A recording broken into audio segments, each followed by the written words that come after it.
Bharatiya Janata party आगे है राजस्थान में, और तीनों जगह स्पष्ट बहुमत के साथ सरकार बनेगी। और निश्चित रूप से आज के तारीख में बड़ी बड़ी बात करने वाले, ठीक है, नतीजा क्या निकलेगा, पर भूपेश जी का नतीजा दिख रहा है कि 2 राउंड में पीछे चल रहे हैं। इसका मतलब ये है कि जनता ने उनके सारे मंत्रियों को नकारा है, पूरी सरकार को रिजेक्ट किया है और भारतीय जनता पार्टी को पूरा का पूरा आशीर्वाद और समर्थन दिया है। सर, शुरुआती बढ़त आखिर क्या माने कि बीजेपी को जनता क्यों चुन रही है?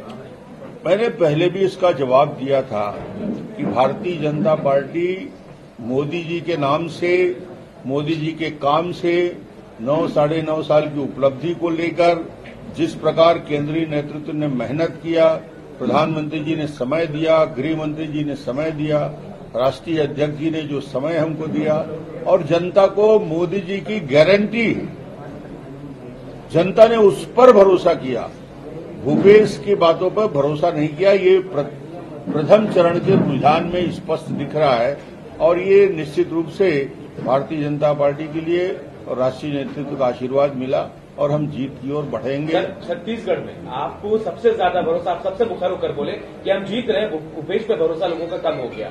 और सबसे बड़ी बात, गृह मंत्री ने आप पर भरोसा जताया था।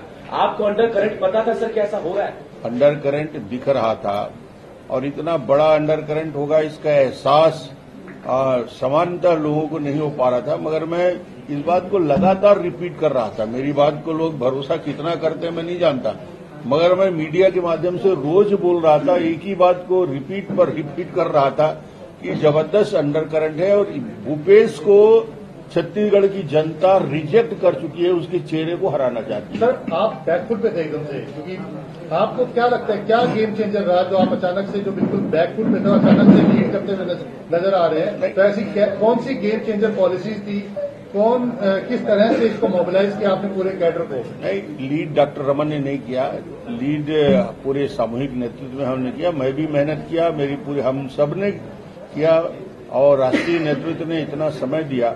मगर जैसे ही हमारी घोषणा पत्र जारी किया हमने और वो घोषणा पत्र में मोदी जी की गारंटी उसमें लग गया, उसके बाद जनता को 100% भरोसा हो गया कि भारतीय जनता पार्टी जो कहती है उसको करती है और मोदी जी की बात पे। और 15 साल, फिर मैं रिपीट करूंगा, 15 साल जो डेवलपमेंट के काम हमने किया था विकास के, उस काम को भी मुहर लगाया। क्या आपको लगता है कि जो करप्शन था, जो भूपेश बघेल ने जो किया था लगातार एक के बाद एक करप्शन की जो चीजें सामने निकल करके आ रही थी, उसने भी बड़ा इंपॉर्टेंट रोल प्ले किया? बहुत बड़ा मुद्दा था भूपेश बघेल के करप्शन, और लगातार वो शराब की घोटाला हो, कोयला का घोटाला हो, महादेव ऐप का मामला हो, पीएससी में भर्ती में युवकों के साथ छल किया गया वो घोटाला हो, महिलाओं के साथ जो उस प्रकार से वादा खिलाफी किया गया वो बातें हैं। इन बातों को लेकर लोग भूपेश के चेहरा को बदलना चाहते थे। एक बात ये सामने आ रही थी कि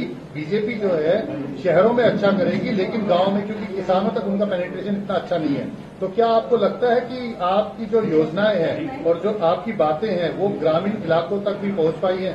पूरी महिलाओं ने और युवकों ने जम के वोट दिया और किसानों ने भी समर्थन।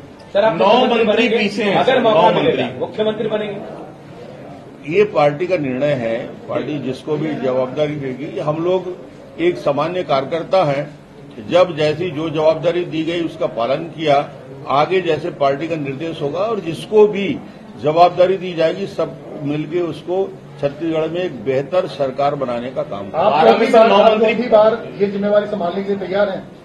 मैं कहता हूं ना, पार्टी मुझे हमेशा, मैंने कभी मांगा नहीं है, पार्टी जब जब जो जवाबदारी दी है उसका क्रियान्वयन मैं करता रहा हूं। आगे क्या जवाबदारी देगी पार्टी के नेता तय करेंगे। ये 9 मंत्री पीछे चल रहे हैं अभी, ये पूरी सरकार पीछे चल रही है। जब मुख्यमंत्री 2 राउंड में पीछे हो गया, इसका मतलब ये बता दिया कि जनमत उनके खिलाफ। दावे कर रहे थे, कई तरह के दावे थे, 75 पार तो आपने अभी भी कहा है, 75 की बात कर रहे थे। और मैं कल भी आपको कहा था, मैंने आंकड़े भी बताए थे कि कांग्रेस कहां तक जाएगी और वो 40 भी क्रॉस नहीं कर पाई।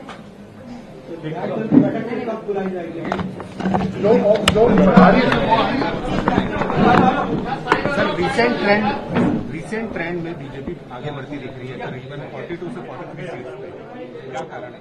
निश्चित रूप से भारतीय जनता पार्टी के पक्ष में शहरी और ग्रामीण क्षेत्र में स्पष्ट रुझान है और ये वोटों में जनता की आक्रोश परिलक्षित हुआ है और भारतीय जनता पार्टी जो आज रुझान दिख रहा है वो निश्चित रूप से आगे बढ़ के सरकार बनाने में सफल होगी। एमपी और राजस्थान में भी काफी बड़ा दिख रही है। तीनों राज्यों में भारतीय जनता पार्टी पूर्ण बहुमत के साथ सरकार बनाएगी। मुद्दे स्पष्ट रूप से 3 मुद्दों पे हमने बात किया था। कांग्रेस के वादे खिलाफी जन घोषणा पत्र का क्रियान्वयन नहीं कर पाए, पहला सबसे बड़ा मुद्दा था। भूपेश का भ्रष्टाचार दूसरा बड़ा मुद्दा था और तीसरा बड़ा मुद्दा था विकास के सारे काम ठप पड़ गए थे। इन 3 मुद्दों को लेकर और भारतीय जनता पार्टी ने जो घोषणा पत्र जारी किया, मोदी जी की गारंटी एक सबसे बड़ा विश्वास था। सर, महिलाओं का वोटिंग परसेंटेज काफी ज्यादा रहा। क्या लीकर बैंक का जो उनका मुद्दा था, जो वो प्रॉमिस किए थे, वो महिलाओं के 12,000 रुपया मासिक देने की योजना और महिलाओं को सम्मान के साथ 500 रुपया गैस सिलेंडर में देने की बात और 18 लाख आवास देने की बात, इन मुद्दों को लेकर उनके अंदर बात आई।